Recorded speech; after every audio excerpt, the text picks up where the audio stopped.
여러분, 인트로에서 보셨던 영상의 장소 혹시 어디인지 아시겠습니까? 아마 많은 분들이 이곳이 스위스라고 생각하실 건데요. 이곳은 제가 살고 있는 이탈리아 북부의 알프스 지역입니다. 알프스를 보기 위해서 꼭 스위스를 가야 하나요? 라는 주제로 여러분과 함께 이야기를 나눠보겠습니다. 코로나 이후에 스위스 여행을 계획하시는 분들, 알프스를 좋아하시는 분들에게 아마 도움이 될 만한 좋은 영상이 될 겁니다. 그럼 시작하겠습니다. 얼마 전 한국인을 대상으로 설문조사를 했습니다. 이 코로나가 끝나면 가고 싶은 여행지를 묻는 조사였는데요. 그 중에 1위로 스위스라는 국가가 뽑혔습니다. 많은 한국분들이 스위스를 좋아하시죠. 만년설을 볼 수 있는 자연환경과 좋은 공기, 그리고 쾌적한 환경들, 이런 것들이 아마 많은 여행자들이 스위스를 사랑하는 이유가 아닐까. 또 하나의 이유는 여행자분들이 보통 여름 휴가를 내고 유럽을 오시는데 그 여름 유럽이 상당히 덥습니다. 자주 가시는 프랑스, 스페인, 이탈리아 할 것 없이 시중의 기후는 여름이 되게 뜨거워요. 물론 한국처럼 습하진 않지만 그 뜨거운 여행에 지친 분들이 해발 고도가 높은 스위스에 도착하시면 그 시원한 공기와 그리고 번잡스럽지 않은 환경에 많은 만족을 느끼고 돌아가는 곳이기도 합니다. 그리고 기차라는 대중교통으로 비교적 편하게 여행할 수 있다는 것도 스위스의 장점인데요. 그 여러 가지 장점 때문에 많은 한국의 여행자들이 스위스 여행을 동경하게 되는 것 같습니다. 하지만 여러분, 알프스는요, 프랑스 남부부터 시작해서 슬로베니아 발칸 반도까지 연결된 긴 산맥을 말하고요. 그 알프스의 30% 정도가 이탈리아 북부를 관통하고 있습니다. 많은 분들이 이탈리아 생각하시면 관광지로 로마, 바티칸, 나폴리, 아말피, 밀라노, 피렌체, 베네치아 같은 관광 도시를 떠올리시는데요. 실제로 이탈리아는 관광 도시, 문화, 유적, 스위스는 자연환경, 이렇게 나누어서 생각하시는 분들이 많습니다. 산을 좋아하는 유럽의 많은 여행자들, 그리고 트레킹을 좋아하는 분들은 아름다운 자연환경을 즐기기 위해서 이탈리아 북부를 찾는다는 사실을 알고 계십니까? 유명한 산들도 이탈리아 쪽에 많이 포진해 있어요. 여러분 아시는 알프스 최고봉 하면 어디입니까? 명품 브랜드로도 유명하죠. 몽블랑, 몬테비앙코, 하얀 산이라는 뜻인데요. 그 산이 스위스 있지 않고 이탈리아와 프랑스 국경 사이에 있는 산이고요. 알프스에서 가장 아름답기로 유명한 몬테로사, 붉은 산도요, 스위스와 이탈리아 국경 사이에 있습니다. 그리고 가장 유명한 마테오른이라는 산도요, 스위스 체르마테에서만 볼 수 있다고 생각하시는데 그 봉우리 반대편 이탈리아에서도 마테오른을 즐길 수 있습니다. 예전에 비정상회담이라는 프로그램에서 이 스위스 대표가 나왔을 때 저는 굉장히 재밌게 봤거든요. 스위스 대표가 자기 나라의 아름다운 알프스 풍경을 자랑하니까 이탈리아를 비롯한 독일 대표들이 우리는 스위스를 잘 안 간다. 그런 아름다운 풍경은 스위스 말고도 다른 곳에서 볼 수 있기 때문에 내가 스위스에 갔을 때 큰 감격이 없었다라고 이제 받아치는 장면에서 크게 공감을 했습니다. 제가 산을 좋아해서요, 유명한 알프스의 명소 도시들은 많이 방문했습니다. 몽블랑을 오를 수 있는 프랑스 샤모니도 방문했었고요. 이탈리아 북부의 알프스, 그리고 스위스, 오스트리아, 독일 쪽 알프스, 슬로베니아 알프스까지 한번 둘러본 적이 있는데 제 결론은 이겁니다. 알프스는 다 비슷하게 아름답답니다.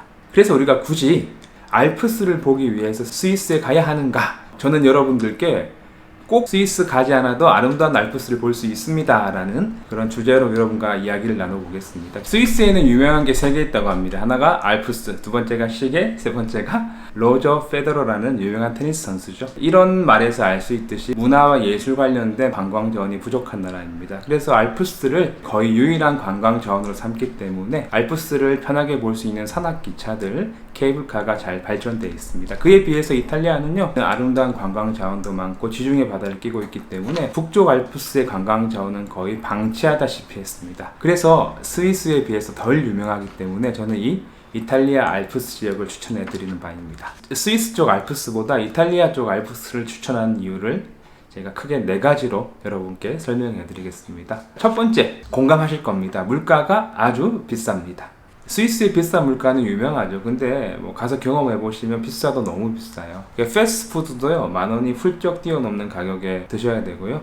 4인 가족이 그냥 고급스럽지 않은 식당에 가서 식사를 하셔도요, 200,000원 정도는 그냥 가볍게 나오는 것이 스위스란 나라입니다.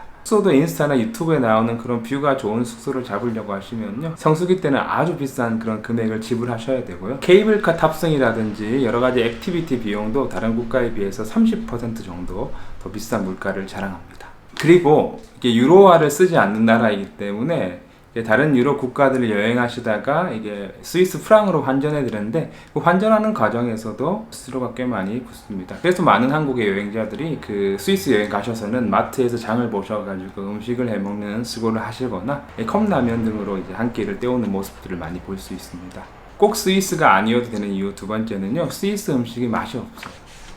음식 자체가 한국 사람들의 입맛에 잘 맞지 않습니다. 퐁듀라는 음식이 스위스를 대표하는 음식인데요. 예전에 이 보릿고개 시절에 그 딱딱한 치즈 껍데기를 녹여서 이렇게 찍어 먹던 데에서 유래했던 음식이 퐁듀라고 할 수 있습니다.